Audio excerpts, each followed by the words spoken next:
Jadi kalau misalnya di Islam itu ada apologet seperti saya yang keras, lalu kemudian seperti Akhi Irfan dan juga adinda saya Abu Hadid yang begitu lembut, dia sedang mempraktekkan perintah Allah, ud'u ila sabili rabbika bil hikmah. Sementara saya mempraktekkan illal ladzina zalamu minhum. Apa tujuannya? Agar orang yang menghujat Islam, agar orang yang menghujat Allah, menghujat baginda Rasulullah Muhammad SAW itu tidak jatuh sampai ke sel, tidak jatuh sampai ke penjara. Karena dihentikan dengan cara-cara yang kemudian pressure terhadap mereka agar mereka itu sadar bahwa ternyata hujatan kita terhadap baginda Rasulullah Muhammad SAW itu juga ada hujatan yang lebih fatal di dalam Bible terhadap Yesus, terhadap Tuhan kita, terhadap kitab kita. Itu fungsi daripada ayat ini. Jadi kalau berbicara mengenai kenapa di Islam itu ada berdebat, saling keras, saling memaki dan seterusnya, itu karena ada kaidah illal ladzina zalamu minhum. Naam, sahih. Itu ada kaidah. Nah, lain cerita kalau kita tidak sedang berdialog agama, lalu kita berkeras kepada ahli kitab, itu nggak boleh. Karena kita keluar dari jalur. Tapi ketika kita berdialog, ketika kita berdebat, ada sesuatu yang sifatnya menghujat, kalau kita sudah mengingatkan secara baik, kita adakan penekanan keras terhadap dia untuk berhenti tentang itu, maka perintah Allah tinggalkan. Jangan biarkan orang itu mengolok-olok firman Allah, tinggalkan. Maka dari itu saya sekarang itu meninggalkan Herdi, meninggalkan Kiamat, meninggalkan teman-teman yang sudah berapa kali saya ingatkan, tolong jangan sampai berujung kepada penjara.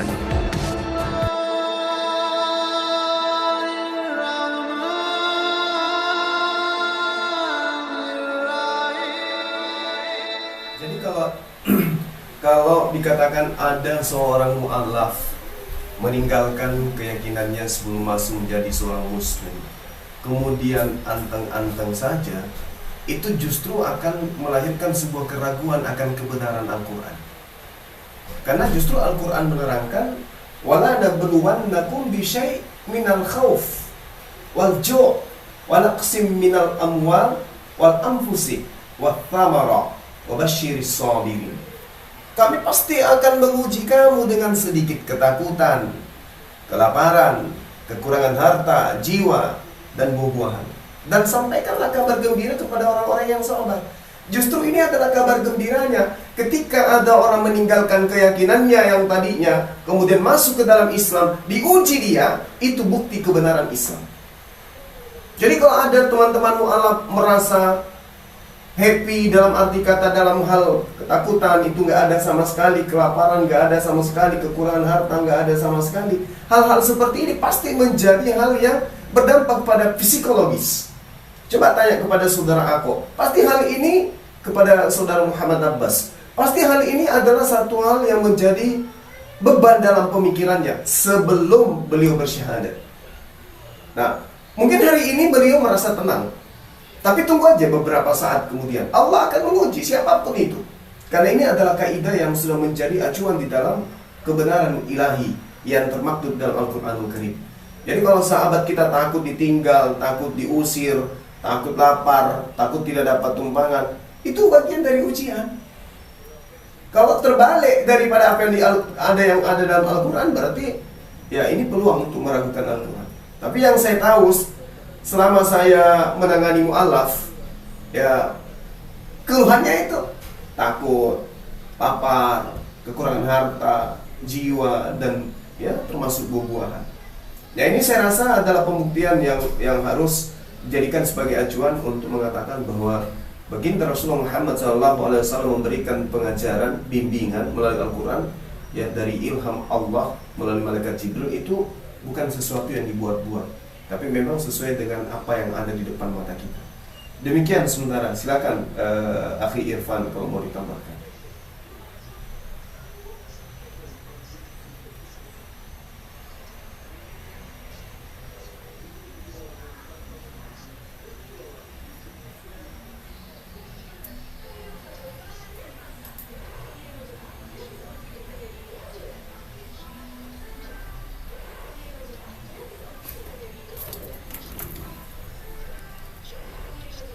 dekatnya itu memusuhi beliau.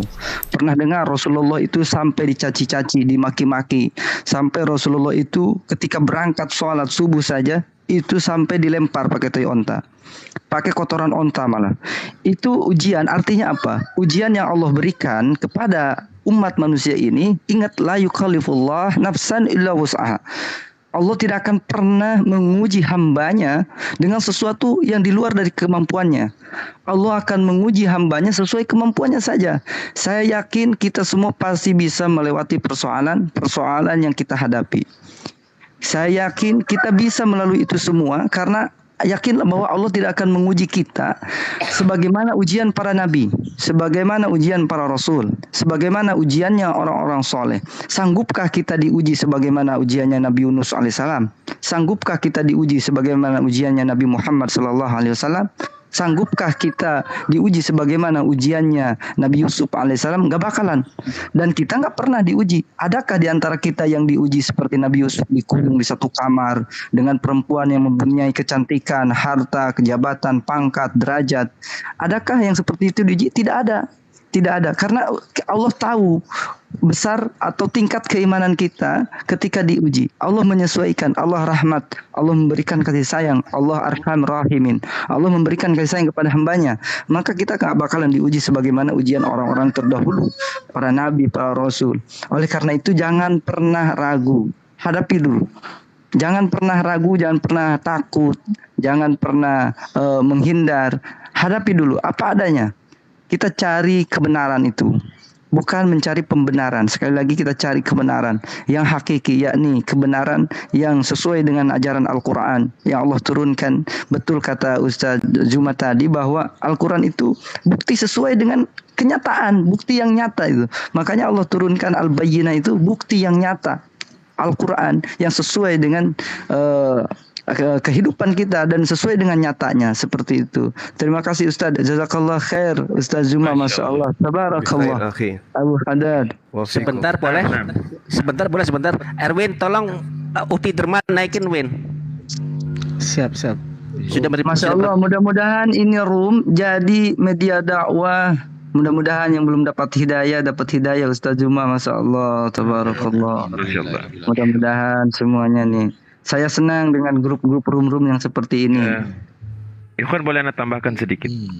Boleh. Jadi betul ya kata Bang Zuma tadi, kata Bang Irfan tadi, bahwa sesungguhnya kita ini akan selalu berhadapan dengan nama ujian. Tapi kita jangan sampai berburuk sangka kepada Allah. Kita tetap berbaik sangka kepada Allah. Karena Allah Subhanahu wa taala berfirman, A'udzu billahi minasyaitonir rajim. Ahasiban nasa an yutraku an yaqulu amanna wa hum la yaftahun. وَلَقَدْ فَتَنَّا الَّذِينَ مِنْ قَبْلِهِمْ فَلَا يَعْلَمَنَّ اللَّهَ الَّذِينَ صَدَقُوا وَلَا يَعْلَمُونَ الْكَاذِبِينَ. Apakah manusia itu mengira bahwa mereka itu akan dibiarkan mengatakan bahwasanya kami telah beriman tanpa diuji? Kata Allah, sungguh kami telah menguji orang-orang yang sebelum mereka, sehingga Allah benar-benar tahu orang-orang yang tulus dan orang-orang yang dusta. Dan ujian ini bertingkat-tingkat, tergantung kepada keimanan. Saya ada menukil perkataan Syekh Abdul Qadir Al-Jilani. Rahimahullah wa hafidhahullah. Dia mengatakan, wahai anak kecilku, sungguh musibah itu datang bukan untuk membinasakan kamu, namun dia datang untuk menguji kesabaran dan imanmu. Wahai anak kecilku, cobaan itu ibarat hewan buas. Dan hewan buas itu tidak akan memangsa bangkai. Itu perkataan Syekh Abdul Qadir Al-Jilani. Maka karena itu semakin tinggi ya, agama seseorang, tentu semakin kita itu harusnya berdoa, memperbanyak doa supaya ujian yang Allah berikan itu kita bisa mampu untuk melewati. Jangan sampai kita ini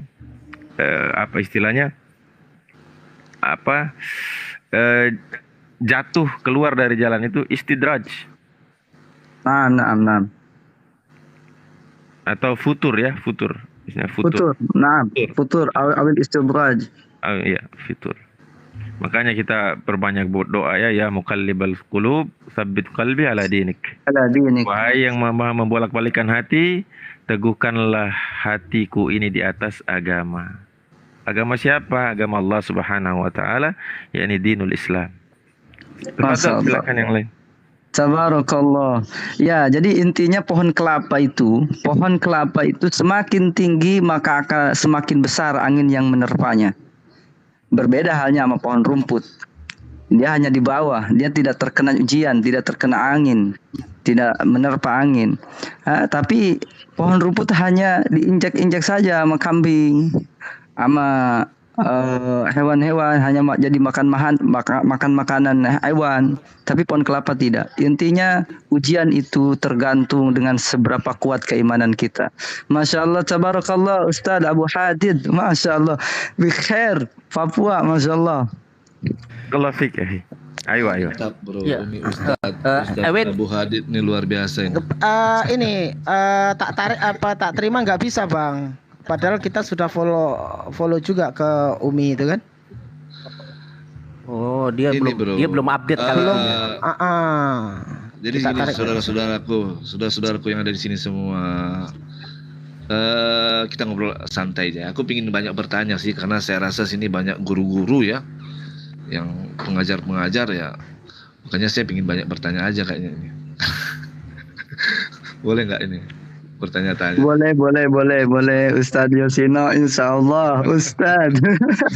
Gini. Oke, mantap. Bergantian pertanyaan dari Bang Yusino, nanti bergantian dengan Bang Ako yang saudaranya mungkin tadi yang mau mualaf kan, sudah tersentuh dengan kebenaran Islam, dan dengan Bang Yusino mungkin bertanya kepada guru-guru kita di sini. Kita aja Iya, tanya jawab aja. makanya Silakan. saya ingin banyak bertanya sebenarnya ini.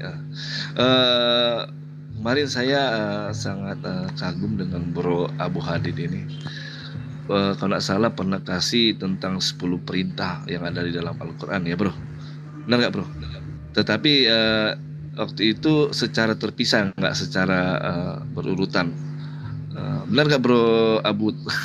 Waktu itu saya tanya. Saya lupa Ada kan? soal apa ya? Saya lupa, Afan. Tentang 10 perintah itu bro, 10 perintah 10 commitment loh, yang hukum Musa itu. Oke. Itu ada di dalam Al-Quran tapi secara terpisah tulisannya, nggak secara berurutan kayak di Bible kan. Tetapi aku ada jadi pertanyaan di situ ada satu, tapi nanti sebentar. Sekarang ini aku fokus dulu ke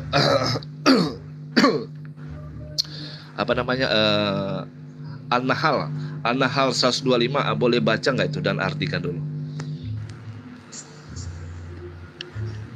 Ada nggak yang bisa baca ayat itu dan diartikan dulu supaya saya mungkin lebih mengerti kalau Silakan, mungkin Bang Zuma yang bacakan aja. Udhu yang ila lebih mengenal kita. Bang Juma, Iqra An-Nahl. Ya. Bismillahirrahmanirrahim. Ud'u ila sabili rabbika bil hikmati wal mau'izatil hasanah wajadilhum billati hiya ahsan. Inna rabbaka huwa a'lamu biman dalla an sabilihi wa huwa a'lamu bil muhtadin. Ajaklah manusia, serulah manusia, panggillah manusia kepada jalan Tuhanmu dengan hikmah dan pengajaran dan seruan yang baik. Dan berdialoglah, berdebatlah, berdiskusilah dengan mereka dengan cara yang baik pula. Sesungguhnya Tuhanmu, dialah yang lebih mengetahui siapa yang sesat dari jalannya, dan dialah yang lebih mengetahui siapa yang mendapatkan petunjuk. Nah, sahih, Masya Allah, tabarakallah. Oke, sangat luar biasa kayaknya ya kata-katanya. Jadi gimana menurut saudara-saudara ini cara kita berdebat, cara kita berdiskusi? Kalau ada kata-kata yang mungkin yang tidak baik dalam kata-kata menyinggung, berarti kita sudah melanggar apa yang dikatakan ayat ini. Benar nggak bro? Ya, betul.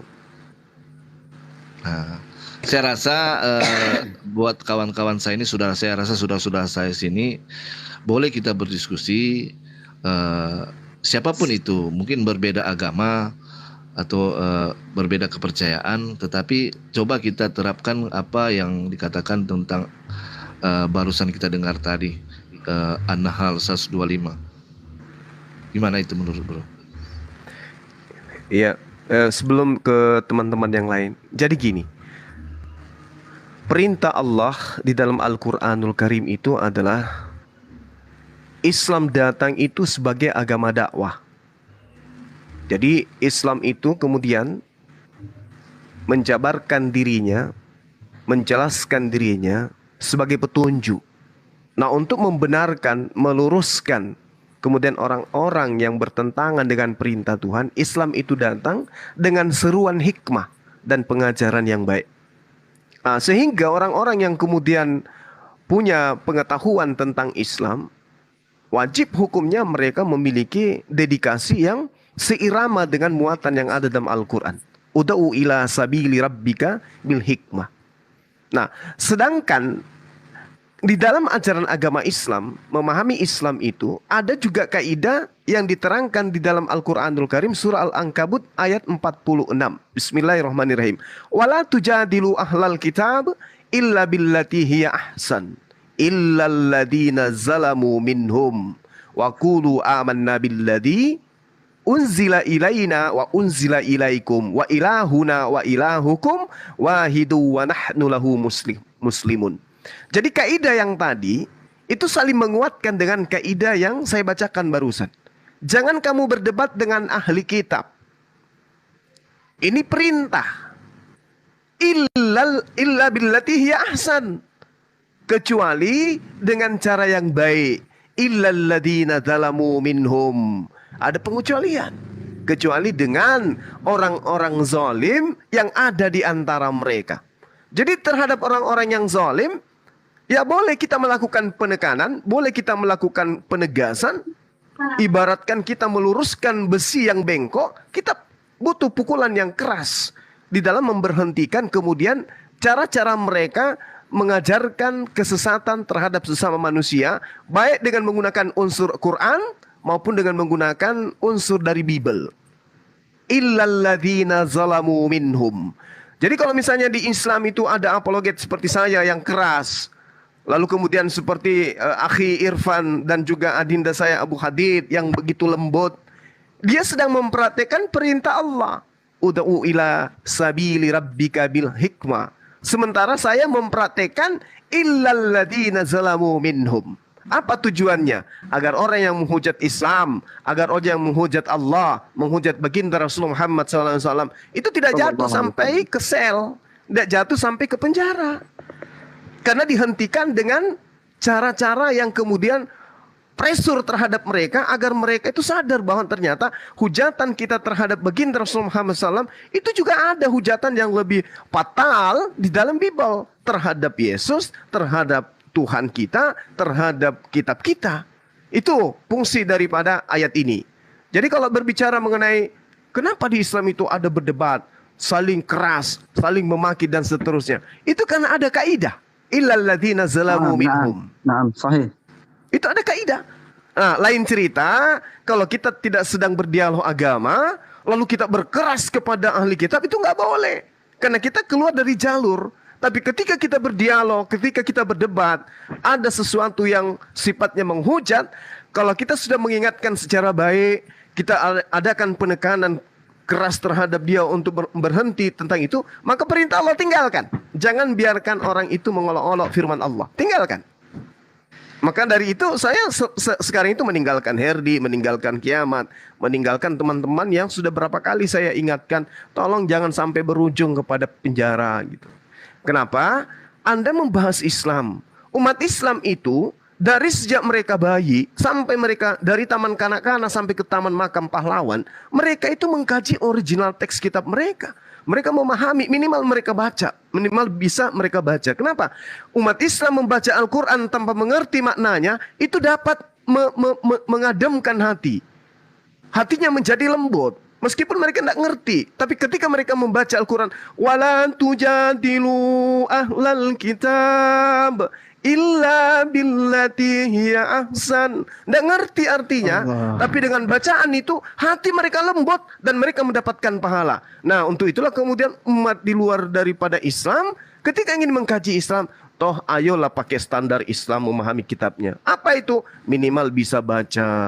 Kalau tidak bisa baca kemudian menghujat Islam, ujung-ujungnya nanti seperti yang dialami oleh teman-teman kita yang menghujat. Penjara 2 tahun, 3 tahun, 4 tahun, 10 tahun. Dan itu kita tidak mau. Kita tidak inginkan itu terjadi. Makanya ada Bang Suma dan Suma-Suma yang lain. Seperti itu saudaraku Yosino. Silakan yang lain. Barakallah. Masya Allah, tabarakallah akhirnya mencoba, Masya Allah sahih. Allahu Akbar. Allahu Akbar, Oke. Allahu Akbar, subhanallah. Boleh. Banyak Sino, Boleh saya Anda tambahin sedikit dikit aja? sedikit. Iya, iya. Oh, silakan. Oh iya, iya. Jadi, Alafu, Abu Adid, saya- akhirnya Abu Adid, alafu. Ya. Ya, saya sangat setuju dengan kata Bang Suma tadi. Jika berdebat tentang ini sudah keluar mungkin kata-kata yang tidak enak didengar, menghujat, mendingan ditinggalin kan seperti itu. Ya kan? Mendingan tinggalin. Enggak kita berdebat. Tetapi kebanyakan yang saya dapat di sini bukan meninggalin tapi saling menghujat. Gimana menurut abang-abang sinilah guru-guru kitanya yang sudah lama di apologet mungkin ya. Kalau saya kan baru 3 bulan. Nah, Dua banyak bulan. Sino, banyak Sino. Itu di dalam Al-Quran secara tekstual itu, maaf kami maknakan Al-Quran sesuai dengan ajaran kami dan sesuai dengan ilmu yang kami pelajari. Al-Afu Bang Zuma, Ustaz Abu Hadid akhina, Masya Allah, tabarakallah, wa ridwanuhu subhanahu wa ta'ala alaik. Gini, bahwa di Al-Quran itu ada kalam am. Kalau kita belajar itu ilmu usul fikih, di Al-Quran itu ada kalam am, ada kalam khos. Kalam am itu umum sifatnya. Seperti contoh, wal asr, innal insana lafi khusr. Sesungguhnya manusia dalam keadaan kerugian. Timbul kata insan itu di situ manusia, seluruhnya, semua manusia. Baik itu orang muslim, bukan muslim, orang kaya, orang miskin, orang kampung, orang kota, siapapun dia dalam keadaan kerugian. Tapi ada kalam taksis, mentaksis kalimat. Di antara taksis itu terbagi 2. Ada taksis muttasil, ada taksis munfasil. Kalau taksis muttasil, satu ayat di situ bersambung, menempel pada lafadznya. Kalau taksis munfasil, berbeda ayat. Bisa dengan Al-Quran seperti ayat yang dijelaskan oleh Bang Zuma tadi. Redaksinya berbeda ayat. Tapi di situ ada taksisnya. Yakni betul kami harus berdebat dengan kalimat-kalimat yang ahsan, dengan kalimat-kalimat yang bagus, dengan kalimat-kalimat yang tampak menyinggung bagi golongan ahli kitab. Tapi bagi orang yang zalim, baik zalim kepada agama kami, menghinakan agama kami, menghinakan ajaran kami, menghinakan Allah, menghinakan Nabi Muhammad SAW, kami harus keras kepada mereka. Justru kami harus menentang kepada mereka. Lakum dinukum waliyadin. Kami harus, untuk kami agama kami. Itu untuk mereka agama mereka. Artinya apa? Kami tetap mempertahankan, memperjuangkan ajaran kami. Sebagaimana itu taksis tadi itu penghususan, pengecualian lah istilahnya kalau bahasa itu, pengecualian. Jadi tipe dakwah di dalam ajaran Islam, tipe dakwah mereka itu terbagi 2. Karena dua-duanya ada dalil. Kita tidak boleh menghilangkan. Tidak boleh dengan lemah lembut saja, tidak boleh dengan kasar saja, tidak. Ada saatnya kita kasar, ada saatnya kita lembut, tergantung situasi, kondisi, toleransi, pantauan jangkauannya itu. Maka ketika kita sasarannya terhadap orang-orang yang zalim, sebagaimana Ustaz Juma menyebutkan, kami akan mempertahankan dengan sekuat tenaga kami. Kami rela berdarah, bertumpah darah. Sebagaimana Rasulullah SAW mempertahankan ajaran Islam. Di dalam kitab Khulasah Nurul Yakin, fi Qissati Rasulullah SAW, Nabi Muhammad Rasulullah diperintahkan oleh saudaranya, oleh pamannya, oleh saudaranya, oleh orang-orang Quraisy untuk meninggalkan ajaran Islam. Apa kata Nabi Muhammad? Andaikan langit, andaikan matahari, andaikan bulan, andaikan Nabi Muhammad diperintahkan, disuruh untuk meninggalkan ajaran agama Islam itu, redaksinya saya lupa, kurang lebih seperti inilah maknanya, bahwa Rasulullah tidak akan pernah meninggalkan ajaran Islam sampai kapanpun, sampai mereka masuk kepada agama Islam. Itu sasarannya bagi orang-orang yang zalim, bagi orang-orang yang fasik. Tapi Nabi di sisi lain mempunyai kelembutan. Di dalam kisah Nabi Muhammad SAW, di dalam riwayat bahwa Rasulullah mempunyai kebiasaan memberikan makan kepada pengemis buta yang ada di pasar. Ketika Rasulullah wafat, Rasulullah itu memberikan makannya setiap pagi sama sore. Di dalam riwayat tersebut dikatakan ketika Rasulullah SAW wafat, maka Abu Bakar Siddiq bertanya kepada Aisyah istri Rasulullah SAW sekaligus putrinya Aisyah. Kata Abu Bakar Siddiq, ya putriku, wahai putriku Aisyah, apakah ada kesunahan Rasulullah SAW yang belum aku lakukan? Ada ya Rasulullah. Apa itu? Yakni memberikan makan orang yang buta yang berada di pasar. Maka Abu Bakar Siddiq dengan sahabatnya Umar ibn Khattab radhiyallahu anhu, beliau itu berangkat ke pasar. Kemudian bermaksud untuk meneruskan estafet daripada memberikan makan orang yang ada di pasar yang buta pengemis tadi. Ketika datang kagetnya Umar bin Khattab. Bagaimana mungkin tidak kaget? Dia setiap hari diberikan makan oleh Rasulullah, akan tetapi itu orang mencaci maki Rasulullah sallallahu alaihi wasallam. Muhammad kada wa kada wa kada wa kada. Rasulullah tukang sihir, Rasulullah begini, Rasulullah begini, Rasulullah begini, Muhammad begini, Muhammad begini, Muhammad begini, Muhammad begini. Itu kata pengemis. Kita kaget sahabatnya nih Umar bin Khattab radhiyallahu anhu. Ini pengen menggal aja batang lehernya nih Umar bin Khattab. Tapi ditahan oleh Abu Bakar Siddiq karena itu kebiasaan Rasulullah kita harus lakukan. Kemudian setelah itu diberikan makanlah pengemis ini dengan suapan yang berbeda sebagaimana suapannya Rasulullah Sallallahu Alaihi Wasallam, memberikan suapannya Rasulullah SAW. Kata pengemis itu, engkau baik, tapi engkau tidak sebaik sebagaimana orang yang biasa memberikan makanku setiap hari.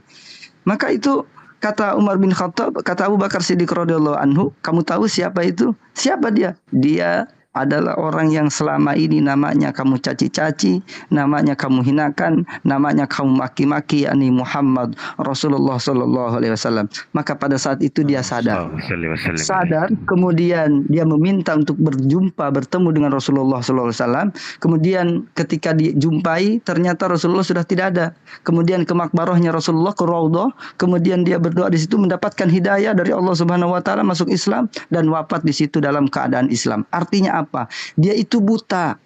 Dia itu buta, tidak dapat melihat. Dia orang cuma mendengar doang. Tidak pernah melihat, tidak melihat bukti yang nyatanya. Tidak tahu. Maka Rasulullah tetap memberikan kasih sayang kepada mereka, kepada dia ini, kepada orang yang tidak tahu sama sekali. Tapi kalau giliran orang yang mencaci-caci kami orang Islam, memaki kami, menghinakan ajaran kami, menghinakan Allah Subhanahu wa taala, menghinakan Rasulullah, kami akan datang, akan muncul di barisan terdepan untuk membela baginda Rasulullah sallallahu alaihi wasallam dan Allah Subhanahu wa taala. Karena bagi kami tidak ada mahbub, la mahbub wala mustahiq lil mahbub illa Allah Subhanahu wa taala. Tidak ada yang berhak untuk dicintai, tidak ada cinta yang hakiki, melainkan kecintaan itu semuanya asalnya dari Allah Subhanahu wa taala. Karena wajib kita harus membela ajaran baginda Nabi Muhammad, terutama Allah wa Rasuluh. Tafadhal. Na'am. Aku masyaallah tabarakallah. Syukran jazilan. Barakallahu fik. Jadi Bang Yosi, surah An-Nahl ayat 125 yang tadi sudah dibacakan oleh Bang Zuma. Mungkin saya sedikit aja tambahkan bahwa kalimat pertama ya, ud'u ila sabili rabbika bil hikmah. Ya, serulah manusia kepada jalan Tuhanmu dengan hikmah. Ma makna al hikmah? Apa itu hikmah? Nah, hikmah di sini yaitu perkataan yang tepat dan benar yang menjadi dalil, menjadi argumen ya untuk menjelaskan mana yang hak, mana yang batil. Atau kalimat hikmah ini adalah kalimat yang membongkar semua keraguan-raguan atau disebut dengan syubhat. Dan di dalam penyampaian yang dengan hikmah ini bukan di situ hilang ketegasan. Berbeda ketika terjadi wajadilhum billati hiya ahsan. Baru ketika terjadi perdebatan, maka di sini sikap yang dibutuhkan ahsan, yang baik. Ya, kita sampaikan dengan lembut. Ya, kita sampaikan dengan cara-cara yang bisa menyejukkan hati, tidak membuat suasana itu menjadi ricuh sehingga apa yang disampaikan tadi itu masuk ke dalam kalbu orang yang mendengar apa yang disampaikan. Apalagi ini menyeru kepada Allah. Tentu orang yang menyerukan ini harus tahu bagaimana cara dia menyampaikan apa inti dari apa yang disampaikan sehingga yang mendengar pun bisa menerima bukan saja dengan telinga, tapi dengan hatinya. Itulah makanya diserukan oleh Rasulullah ketika membacakan ayat ini, dan ini pelajaran juga yang diambil dari kisah Nabi Ibrahim alaihissalatu wassalam. Seperti itu, Bang. Jadi bukan berarti hikmah tidak ada ketegasan di situ. Tidak seperti itu. Mantap, Bro. Masya Allah, jazakallah, ahsan, ahsan. Hadza sahih akhina, hadza sahih. Ya. Masya Allah, tabarakallah. Saya setuju dengan kata-kata Bro. Bagaimana Yang kalau di sini, sekarang ini nanti Abang Yosi nanti sebentar dilanjut. Kita kasih kesempatan dulu untuk Bang Ako yang nanti tidur malahan Bang Ako. Nanti Bang ya, Yosi sudah. dilanjut lagi. Sekarang untuk Bang Ako mungkin ada yang masih dipertanyakan lagi. Silakan Bang Ako. Oke, bismillahirrahmanirrahim. Jadi gini ya, tadi pagi mamanya menyuruh dia masuk gereja, kan selama ini juga dia jarang masuk gereja. Dan tadi pagi mamanya mempertanyakan, Pani, Maria kenapa nggak masuk gereja? Kenapa selama ini nggak masuk gereja? Ada apa gitu? Nanti kalau kau meninggal dikuburkan secara apa gitu? Dan si Pani ini pun menjawab, si Maria ini pun menjawab, saya biar saya mencari tahu tentang kebenaran, biar saya mencari tahu tentang Kristen, Katolik katanya. Terus mamanya ini seolah-olah mengajak dia berdebat gitu. Terus dia nggak bisa jawab. Yang dia jawab itu cuman yang saya baca itu cuman Yesus itu adalah utusan, kata si Maria ini. Dia bingung mau jawab apa sama mamanya. Yang saya mau pertanyakan, apa yang bisa dia lakukan pada ketika mamanya mengajak mengobrol saat itu, gitu Bang. Apa yang dia bisa lakukan? Silakan Guru Dazuma untuk memberikan pencerahan. Silakan yang lain dulu. Tadi saya tidak konsen, saya lagi terima telepon. Silakan. Bung Haji, ajib. Karena ini yang dipertanyakan kan tentang apa ya, mengarah ke kristologi ya, teologi ya. Jadi lebih ini coba diulang untuk Bang Ako. Tadi Bang Zuma kurang menyimak karena ada telepon.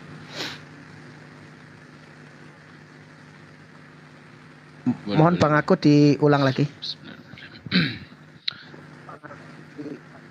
Tadi pagi mamanya meminta dia ke gereja, terus dia nggak mau karena kan dia nggak percaya lagi tentang keyakinannya gitu. Terus mamanya ini bilang, mana ayat-ayatnya, tunjukkan kepada saya, mana Yesus itu Tuhan, mana kata mamanya. Terus dia nggak bisa menjawab.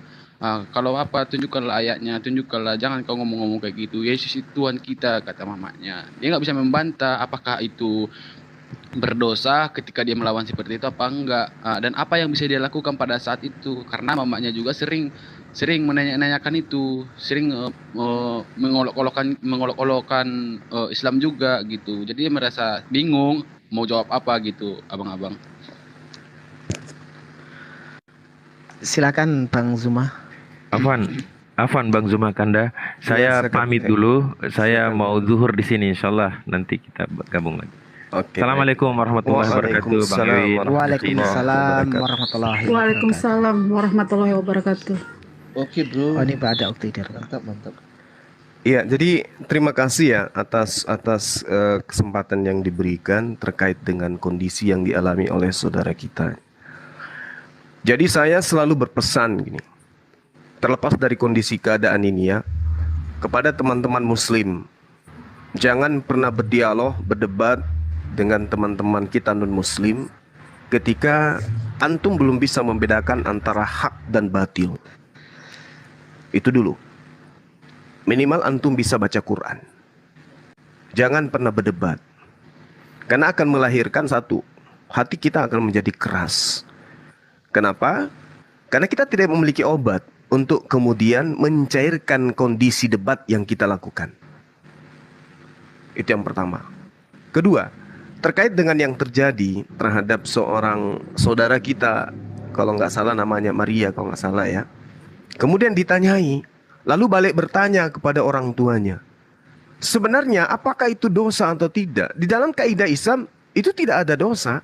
Ketika yang diajarkan itu jelas. Apabila mereka mengajak engkau untuk kembali kepada kekufuran, kafiran, maka sampaikan dengan cara yang baik. Tolak dengan cara-cara yang baik. Nah, ini yang disebut dalam Al-Quran itu. Kecuali dia sudah sampai kepada poin zalim, memaki, mencaci, menghujat, menista. Tetapi kalau kita tidak punya ilmu, adalah lebih baik kita diam dan belajar. Jangan lakukan bantah-bantahan, tetapi kita tidak memahami ilmunya. Nah, sekarang sebagai apologet, ketika kemudian kita sebagai muslim itu ditanya oleh teman-teman kita atau orang-orang di luar kita, bahwasanya kenapa di Islam itu seperti ini dan seperti itu, kenapa di agamamu seperti ini dan seperti itu. Ya, kaidahnya jelas di dalam Al-Quran itu, bahwasanya Rasulullah Muhammad SAW itu diperintahkan memang oleh Allah, diutus oleh Allah kepada seluruh umat manusia sebagai pembimbing. Apa yang menjadi bimbingan Rasulullah? Roh. Apa itu roh? Al-Quran. Di mana diterangkan, wa katsalika auhayna ilaika ruhan min amrina. Jadi Allah mewahyukan ruh kepada baginda Rasulullah Muhammad SAW dengan perintah. Apa tujuannya? Wa innaka latahdi ila siratim mustaqim. Supaya kemudian Allah melalui Rasulullah ini sungguh benar-benar membimbing manusia kepada jalan yang lurus. Sehingga ketika ditanyai tentang Islam, dibicarakan tentang Islam, maka kaidahnya harus kembali kepada Quran. Nah, saudara kita belum tahu Quran, harusnya mengatakan sabar, tunggu sampai saya bisa menyampaikan apa yang ada dalam perintah Al-Quranul Karim terhadap kebenaran yang kami punya. Karena Al-Quran itu adalah roh. Al-Quran itu adalah wahyu. Roh yang datang kepada baginda Rasulullah Muhammad SAW. Nah, kemudian kalau dikatakan bahwasanya Yesus itu Tuhan, Yesus itu adalah Theos yang datang dalam rupa manusia, itu terbantahkan di dalam kitabnya mereka sendiri. 1 Yohanes 3 nomor 2 yang beberapa saat ini sering saya angkat.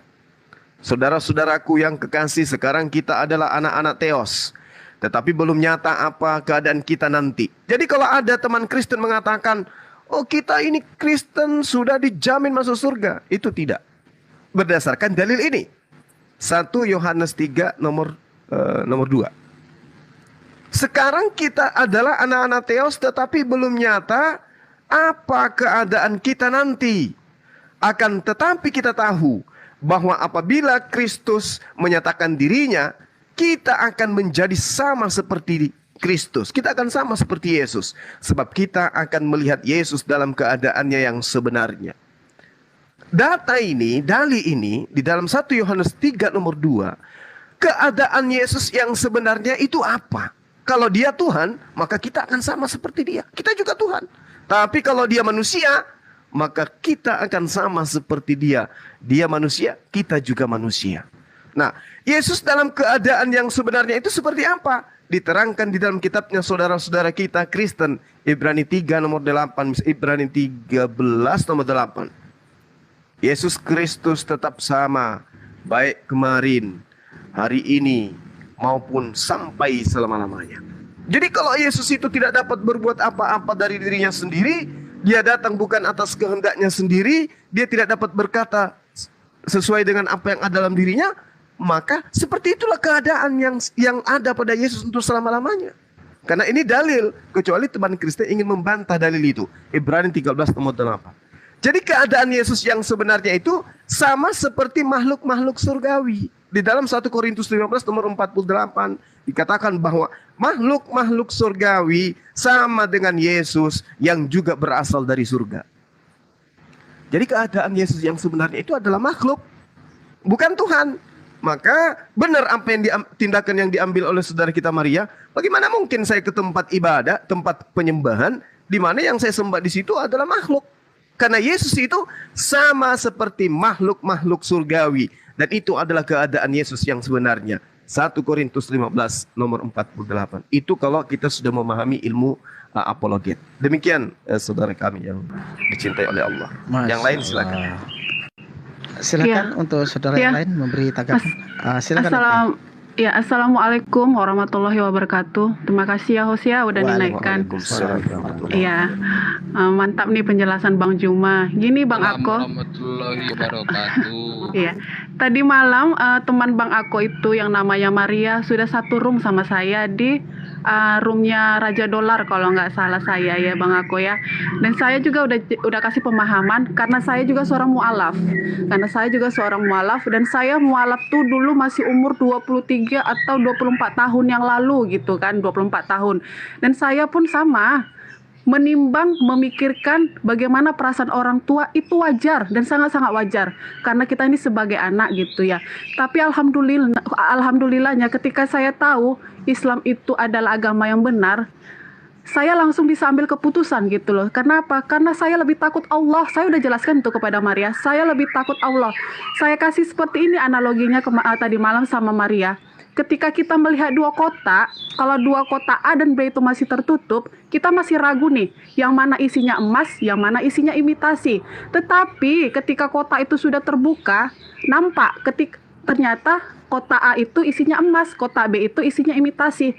Kita nggak ambil nih kotak A, padahal kita udah tahu ini emas, kita tetap ambil yang imitasi. Yang salah siapa? Yang salah kan pribadi kita sendiri gitu loh. Masalah orang tua sepertinya mengajak debat, benar apa kata Bang Juma? Kita pelajari dulu itu Bible tuh. Kita pelajari, kita pahami aja satu ayat dulu. Kita ambil satu ayat, baru kita jelaskan kepada orang tua kita seperti ini, seperti ini, seperti ini. Kenapa? Nanti memang akan banyak pertanyaan orang tua. Sama seperti saya, akan banyak pertanyaan orang tua saya tentang Al-Quran dan tentang Bible. Alhamdulillah saya bisa menjawab, walaupun itu pertanyaan dasar gitu ya. Terus gimana orang tua saya bisa menerima? Saya tunjukkan akhlak yang baik seperti akhlaknya Rasulullah. Ya saya nggak bisa menyamakan akhlak saya dengan Rasulullah, itu nggak akan bisa gitu loh. Tapi paling tidak saya bisa meniru akhlaknya Rasulullah. Itu yang membuat orang tua saya bisa menerima saya walaupun sudah bertahun-tahun malah puluhan tahun gitu ya, dengan menunjukkan akhlaknya Rasulullah gitu.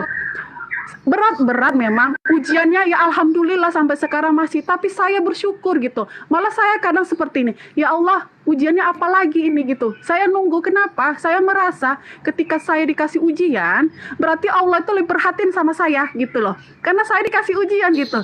Ya Allah, berarti kan Allah lebih sayang samaku gitu. Allah lebih perhatian samaku gitu. Karena setiap saya dikasih ujian, sebulan dikasih ujian, itu Allah kasih lagi tuh kesenangan, dikasih lagi ujian untuk apa? Untuk menguatkan iman saya gitu loh. Supaya iman saya ini nggak goyah. Saya alhamdulillah setiap dikasih Allah ujian, terima kasih ya Allah, saya bilang gitu. Terima kasih.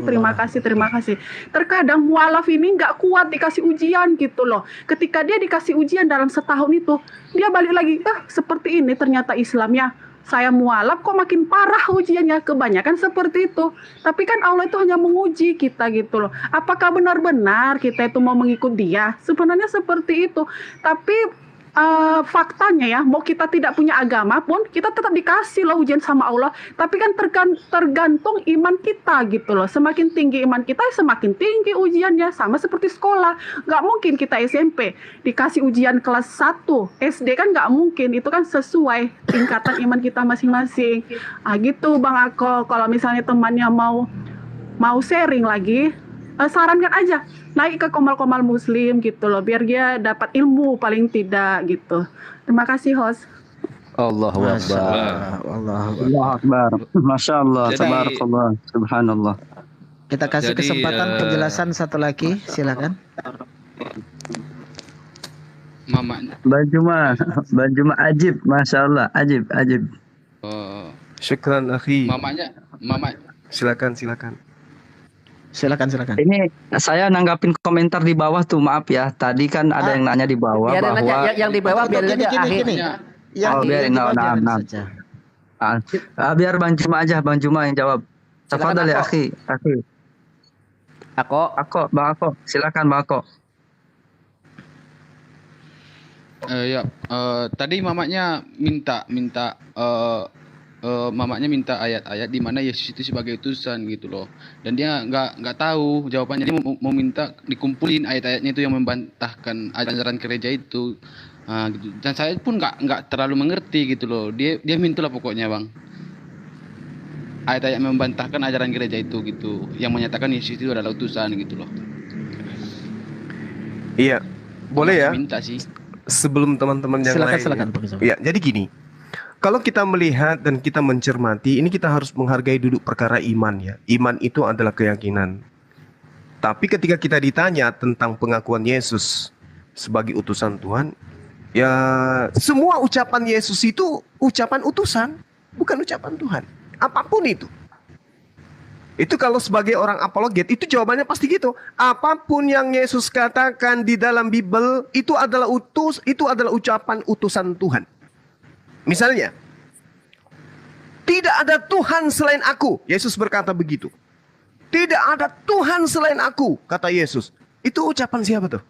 Ucapan utusan Tuhan. Oh enggak, itu Yesus sendiri yang mengatakan itu. Ya iya, karena memang dia utusan. Sama seperti Nabi Musa alaihissalam, innani anallah la ilaha illa ana. Apakah kemudian Nabi Musa Tuhan? Begitu juga Rasulullah ketika membacakan data itu, innani anallah la ilaha illa ana. Apakah Rasulullah adalah Tuhan? Tidak. Yesus pun mengatakan demikian. Tapi sayangnya tidak ada satupun dalil di dalam pengajaran Yesus di Bible yang mengatakan Yesus itu adalah Tuhan. Paling aku dan Bapa adalah satu. Tapi itu dibantah di dalam Yohanes 8. Aku dan Bapa adalah dua.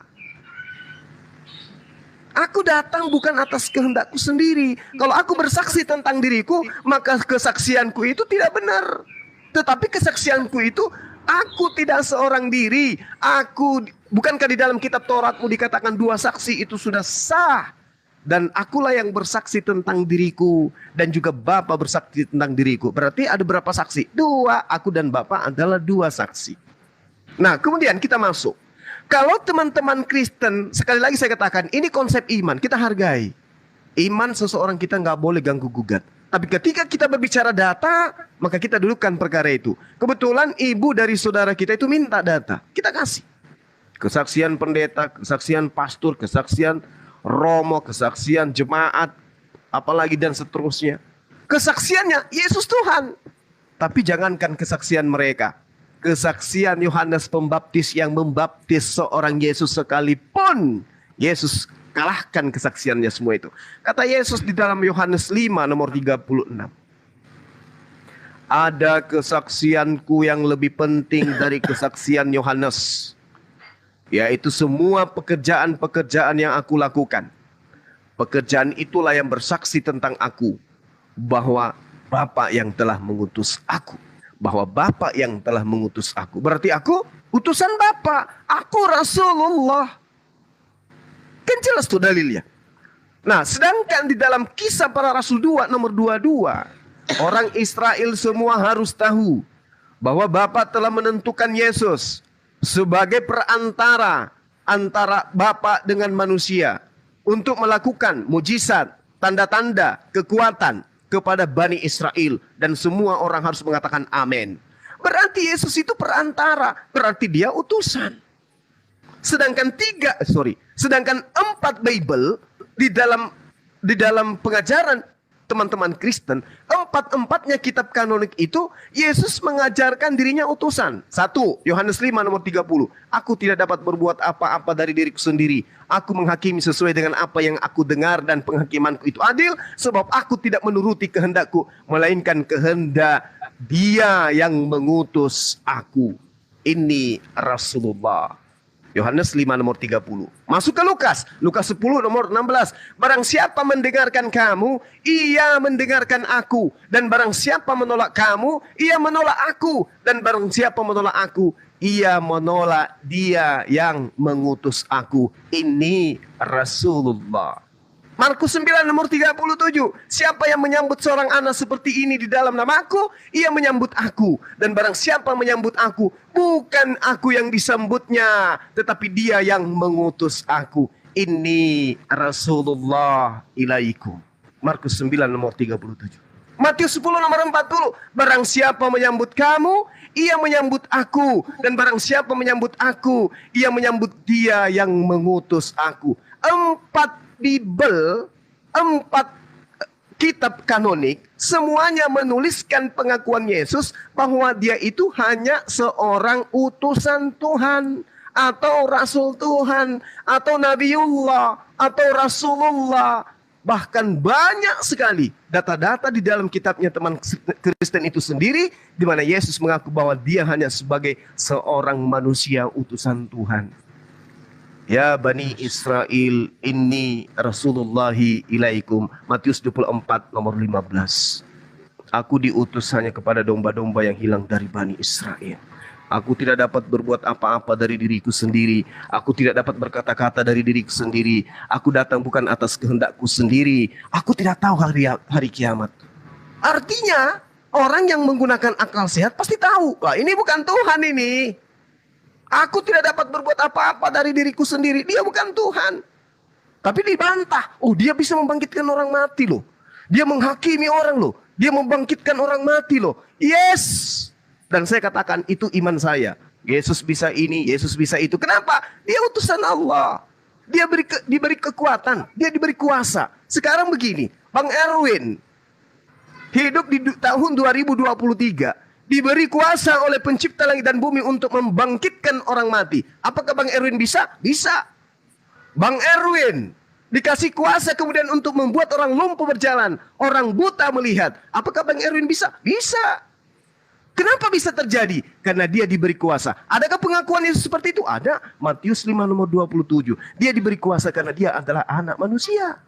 Yang tidak diberi kuasa adalah sang penguasa itu sendiri. Kenapa? Karena dialah pemilik kuasa itu. Yesus diberi kuasa karena dia anak manusia. Dia bisa membangkitkan orang mati karena dia utusan Tuhan. Dia bisa membuat air menjadi anggur karena dia adalah utusan Tuhan. Jadi siapapun utusan Tuhan yang diberi kuasa oleh Tuhan untuk melakukan satu mujizat, maka pasti dia mampu. Tetapi ingat catatannya, ingat. Dia yang diberi kuasa, yang diberi mujizat sama dengan bukan Tuhan. Jangan dituhankan. Dia mampu membolak-balikkan matahari terbit dari barat ke timur. Dia mampu membuat air lautan menjadi madu. Dia mampu daratan menjadi emas seketika. Mampu dia. Kenapa? Dia diberi hak oleh Tuhan untuk melakukan itu. Tetapi dia bukan Tuhan. Dia hanya utusan Tuhan. Baca Kisah Para Rasul 2 nomor 22. Final di situ.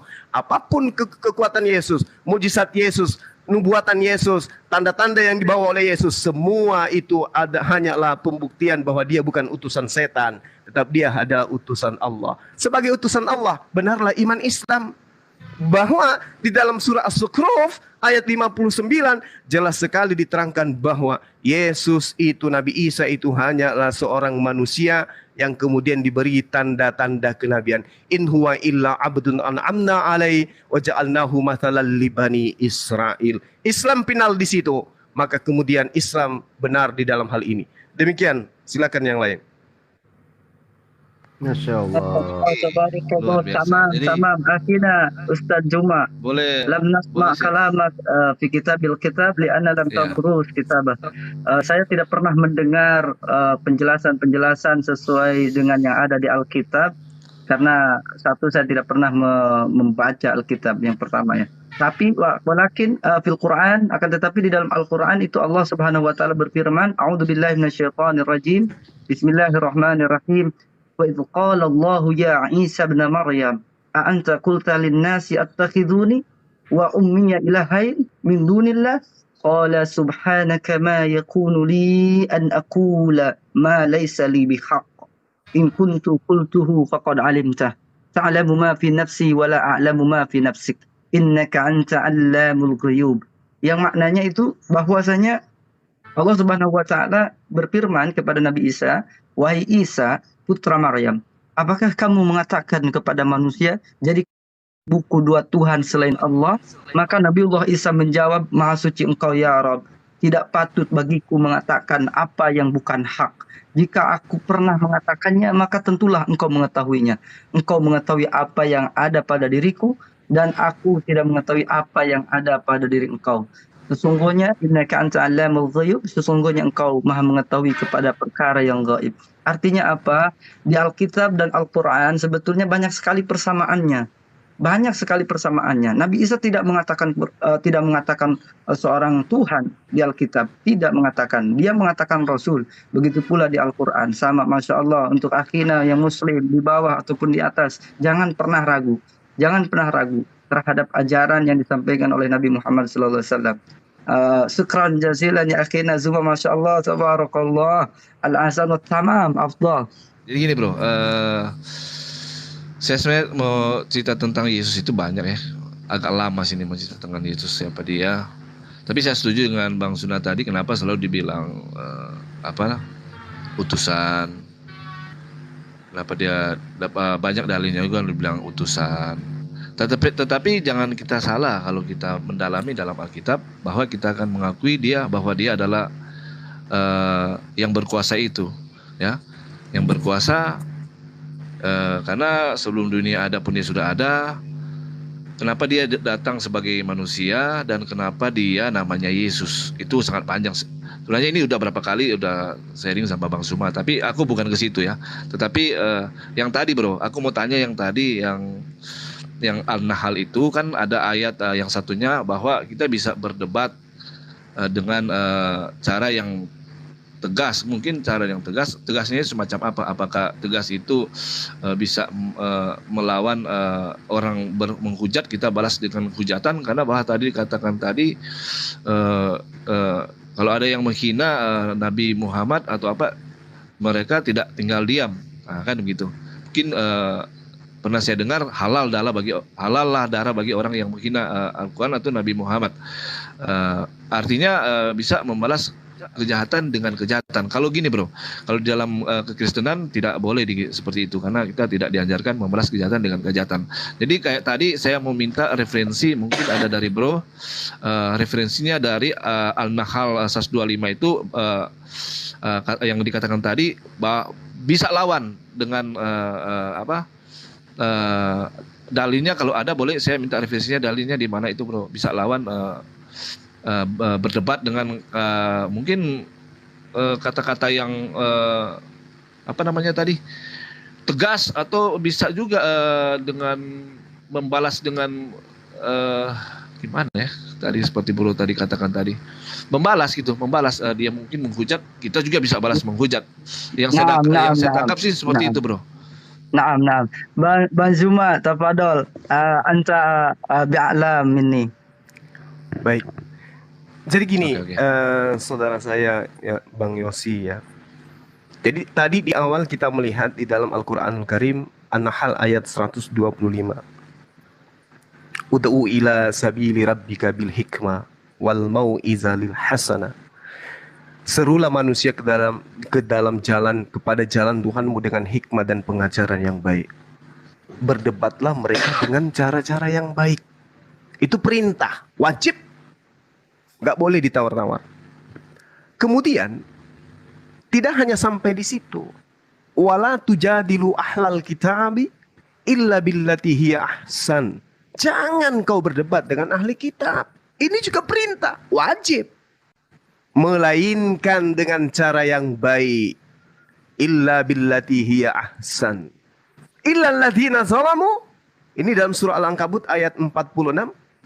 Kecuali dengan orang-orang yang zalim di antara mereka. Jadi di kalangan ahli kitab ini ada orang-orang yang zalim. Bisa jadi dia adalah ahli kitab, bisa juga dia adalah penumpang gelap yang ngaku-ngaku sebagai ahli kitab, tapi pada kondisinya dia adalah orang yang zalim. Apa orang zalim itu? Ketika datang kepadanya kebenaran, Isa, Yesus adalah nabi, baik Al-Quran maupun kitabnya, mereka tetap aja menzalimi diri mereka, menetapkan diri mereka menyembah kepada Yesus, lalu kemudian balik menyerang kepada Islam.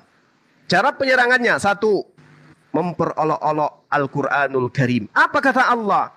Wa qad nazzala alaikum fil kitabi an idza sami'tum ayatillah yukfaru biha wa yustahza'u biha fala ta'qudu ma'ahum hatta yakhudu fi hadithi ghairi.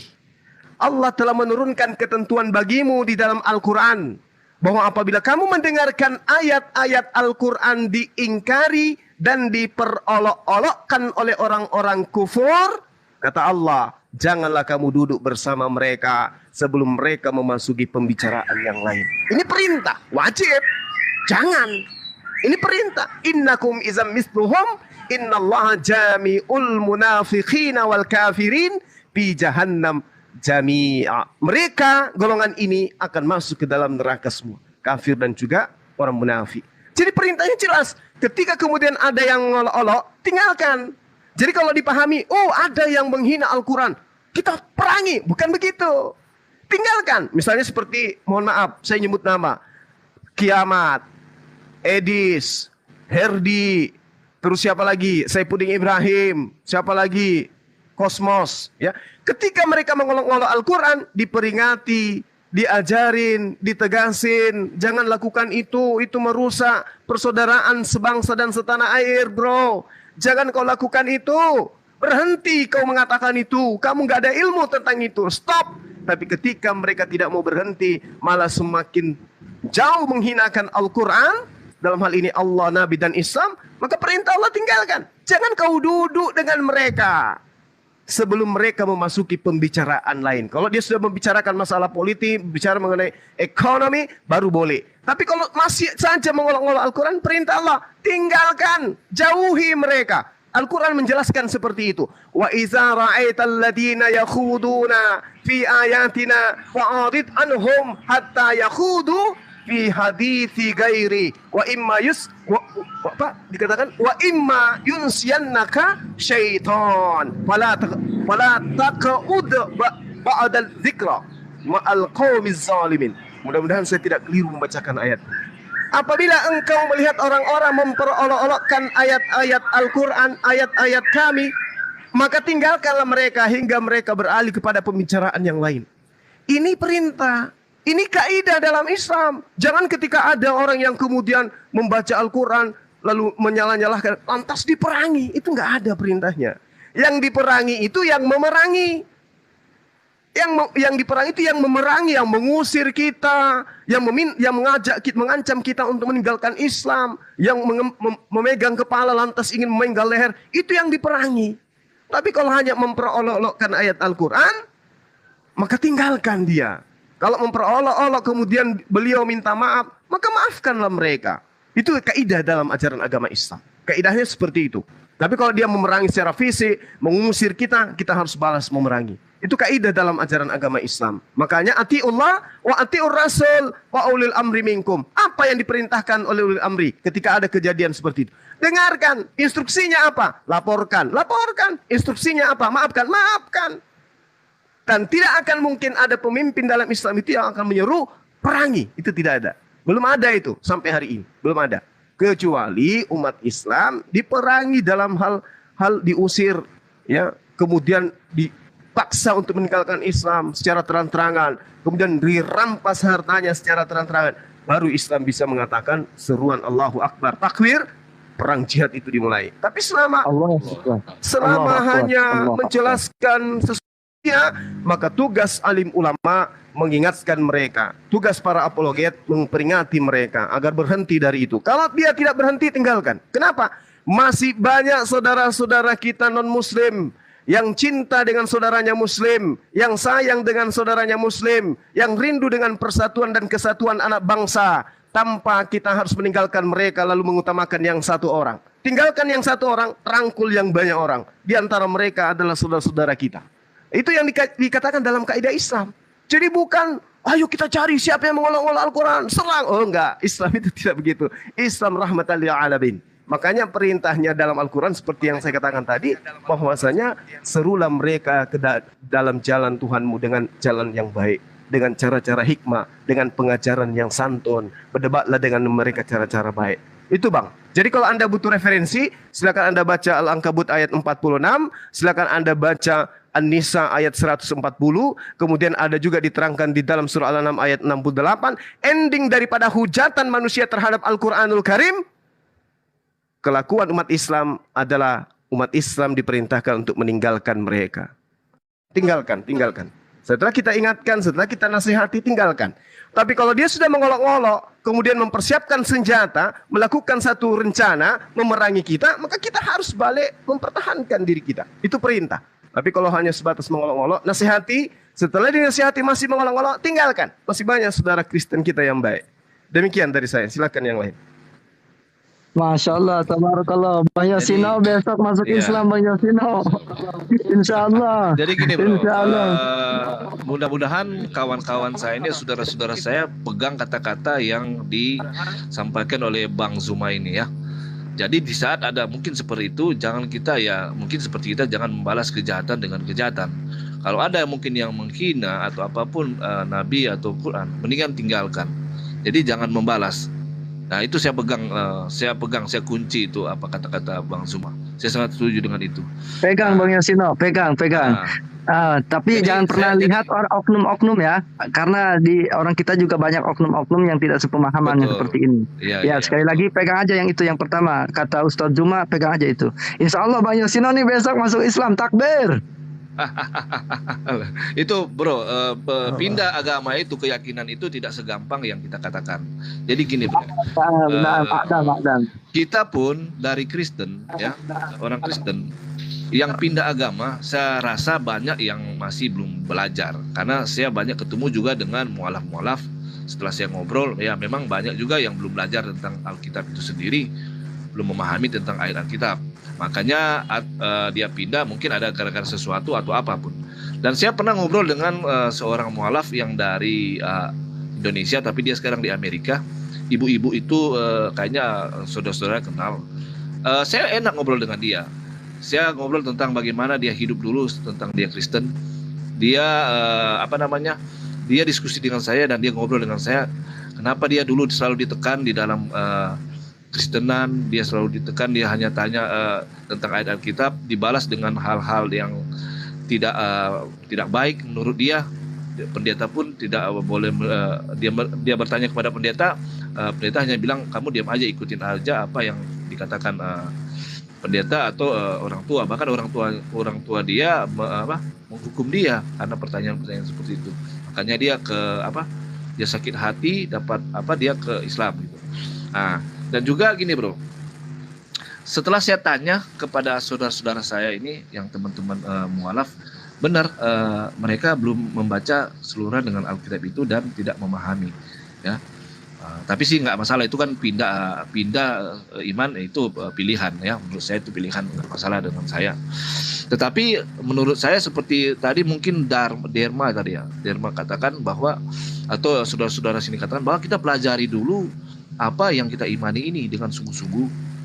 Nah, kita pelajari, kalau kita memang udah dapat dengan baik di sini, mungkin kita bisa cari referensi yang lain. Mungkin kita penasaran dengan kenapa agama Islam begini. Agama Islam kok orangnya baik-baik seperti ini, saudara-saudara kita ini. Tidak ada saya dapat menghujat atau apapun itu. Nah, jadi sebelum kita naik kelas ya, artinya pelajari dulu kitab ini sehingga kita bisa mungkin mencoba untuk kenapa kitab ini, apakah ada kebenaran di sini sesuai dengan kelakuan mereka, kan begitu. Jadi saya juga gini bro, saya juga dapat tantangan seperti ini. Saya pelajari, sekarang saya sementara pelajari bagaimana dan Al-Quran ya, Al-Quran saya sementara baca, apakah ada hal-hal yang menurut saya baik di sini saya bisa ambil, dan saya bisa ambil hikmatnya, bukan keburukannya ya. Saya begitu, saya ini ada yang baik saya ambil, ini ada agak seperti sama saya ambil. Saya tidak mau menyerang atau saya ambil ayat-ayat untuk saya menyerang saudara-saudara saya ini. Enggak, saya akan bertanya jika saya kurang paham, saya akan bertanya kenapa ayat ini seperti ini. Nah, seperti tadi saya kasih ayat itu baru satu ayat yang saya dapat bro di dalam Al-Quran. Yang menurut saya ini harus kita, mungkin saudara-saudara kita ini muslim harus terapkan itu di dalam kehidupan sehari-hari, sehingga di saat kita berdiskusi, berdebat dengan kata-kata yang baik, dengan kata-kata yang mungkin mendidik, sehingga kita yang di bawah pun bisa lihat, kita mendidik ini, bukan jadi seperti anak kecil menghujat dan saling menghujat. Jadi tidak ada poinnya di situ. Iya benar. Menurut saya nggak ada poinnya. Benar Bang Yosi, benar.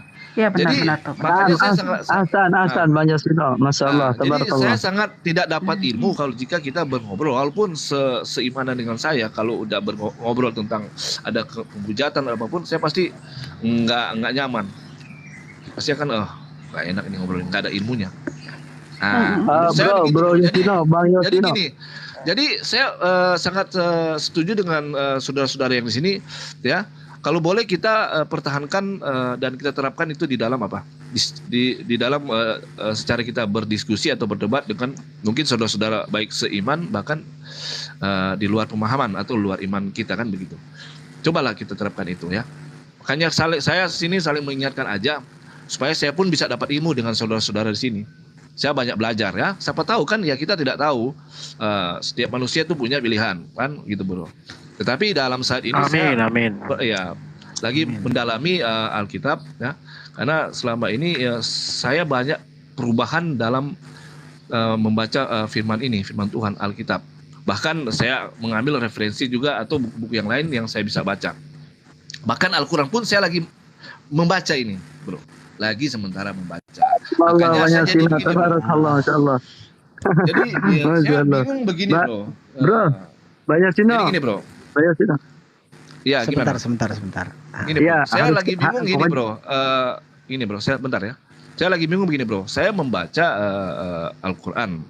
Tetapi yang saya lihat di sini, di saat berdiskusi saya mendengarkan bahwa ada, kan Al-Quran itu ada penjelasannya di dalam hadis-hadis dan tafsir, benar nggak bro? Betul.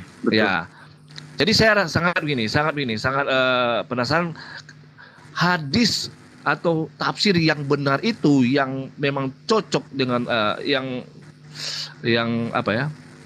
Ya cocok dengan Al-Quran itu yang mana, hadis yang menurut saudara-saudara rasa benar. Karena saya lihat di sini kalau dibahas tentang hadis ini katanya itu nggak sohi atau apa sih bang? Sohi. Sahih. Padahal sahih. Sorry. Sahih. Nah, jadi sebenarnya hadis yang sohi itu yang mana bro? Sedangkan hadis itu sangat banyak. Jadi yang harus dipercaya yang mana bro? Sohi berarti itu dipercaya bro, benar nggak? Sohi itu betul nyampe ke Nabi. Doif bisa nyampe tapi perawinya ada yang cacat. Iya, jadi ada yang cacat kan. Terus yang harus kita baca sama bahasa Yunaninya sama bahasa Ibraninya. Burita Wahyu bilang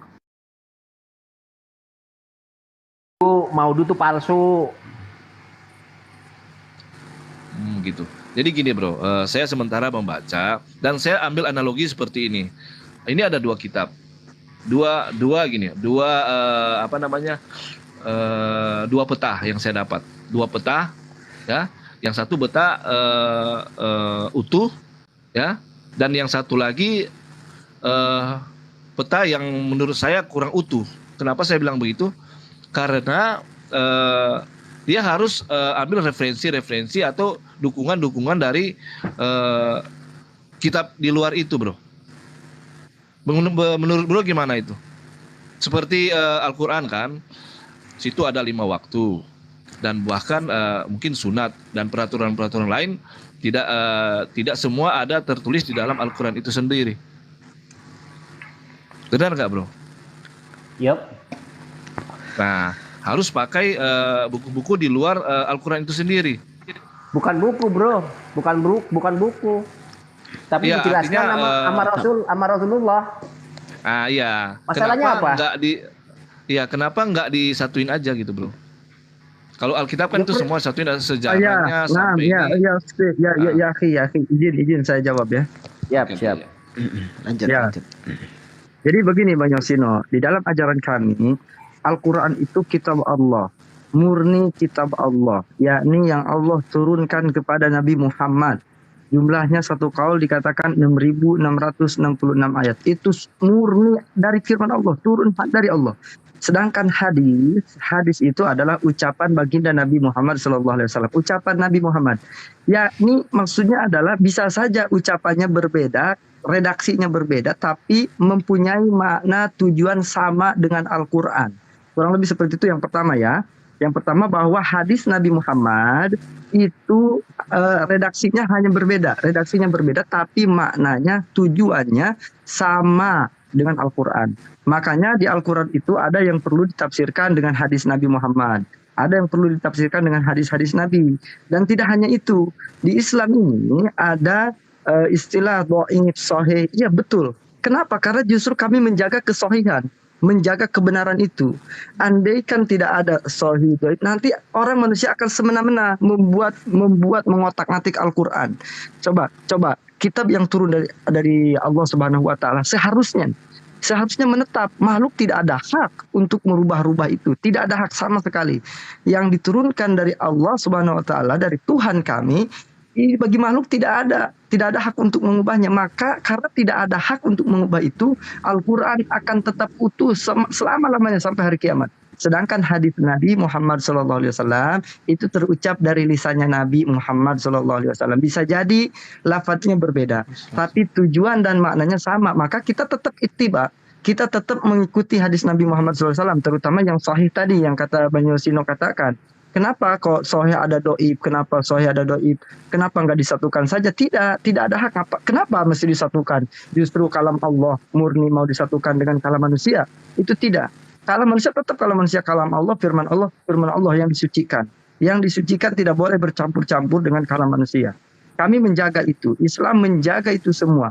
Kemudian ada butuh penafsiran, ulama-ulama tafsir ya, mentafsirkan Al-Quran. Mereka sama mentafsirkan Al-Quran karena di dalam Al-Quran bagi kalangan orang awam, kapan-kapan Bang Yosino ngobrol sama orang Arab. Kebetulan saya jurusan sekolah, saya jurusannya Lughah, bahasa Arab. Kemudian saya banyak juga teman-teman di Arab, teman-teman di Mesir, di Palestina, kemudian teman-teman yang ada di Yaman. Nah, mereka itu semua tidak akan paham makna hakiki yang ada di dalam Al-Quran tanpa mempelajari Al-Quran, tanpa belajar juga. Sebab bahasa mereka bahasanya doang sama, lapat-lapatnya, huruf-hurufnya sama. Tapi kalam yang ada di dalam Al-Quran, mereka semua saya ngobrol mengakui bahwa ini Al-Quran ini bukan kalam kami orang Arab. Bukan kalam bahasa kami yang kami gunakan di dalam bahasa sehari-hari kami, bahasa Arab. Al-Quran itu jelas, itu bukan kalam manusia, tapi itu kalam Allah Subhanahu wa taala. Dan kami berpegang teguh untuk menjaga kesucian Al-Quran, dan insya Allah sampai hari kiamat pun, sampai kapanpun Al-Quran tidak akan berubah. Mau orang Sunda, mau orang Jawa, mau orang Betawi, mau orang Indonesia, mau bukan orang Indonesia, mau orang luar negeri, mau orang Mesir, orang manapun Al-Qurannya tetap sama. Kami tidak akan merubah sama sekali Al-Quran. Hanya saja kalau untuk penafsiran-penafsiran itu mempunyai makna dan tujuan sama, hanya lapan-lapan yang berbeda. Seperti itu Bang Yosino ya.